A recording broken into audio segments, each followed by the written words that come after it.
listed under permitted uses for the proposed direct control district with or without conditions and regardless of any concerns that may arise during the review stage. This process removes administration and council's ability to restrict or deny proposed developments that may not align with community needs. Affected parties, including neighboring landowners, cannot appeal council's decision to the Subdivision and Development Appeal Board, eliminating the public's right to appeal. This slide before you outlines the applicant's proposed direct control district definition. All uses are the exact same as in the current small holdings district that we see in the land use bylaw today. However, the vast majority have been moved from discretionary to permitted use category. The applicant is seeking to reclassify 13 of the existing discretionary uses, which are colored in red and yellow on your screen, over to the permitted uses category. This means that the proposed direct control district would have 22 permitted uses and 3 discretionary uses, if approved. The proposed permitted uses are commercial in nature and would allow the subject property to be developed with commercial uses. The proposed direct control district raises concerns that council should consider in their decision-making this evening. If approved by council, 22 uses would be permitted in the proposed direct control district.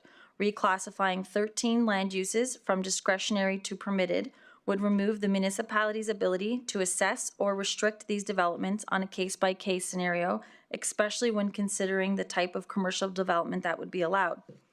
In addition, the approval of the direct control district means that these permitted uses would be deemed approved, eliminating opportunities for public input or appeal and removing municipal oversight.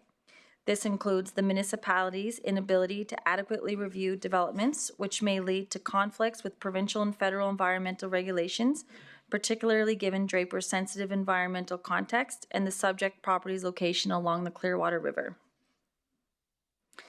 The proposal is not consistent with the recently approved municipal development plan, the new land use bylaw, which comes into effect January of 2026, the newly drafted area structure plan for Draper, or the direction established through public engagement with Draper residents, where there has consistently been strong opposition to any commercial development in the area and a desire to be formally recognized as a rural residential area.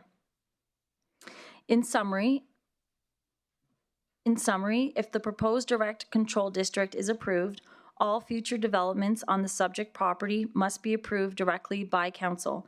Administration will no longer have the delegated authority. If the property owner applies for a development permit for any of the proposed permitted uses and it meets the minimum standards of the land use bylaw, council is obligated to approve and issue a development permit. The decision to approve the proposed amendment will remove administration and council's ability to restrict or deny proposed developments that may not align with evolving community needs. Affected parties, including neighboring landowners, cannot appeal the council's development decisions to the Subdivision and Development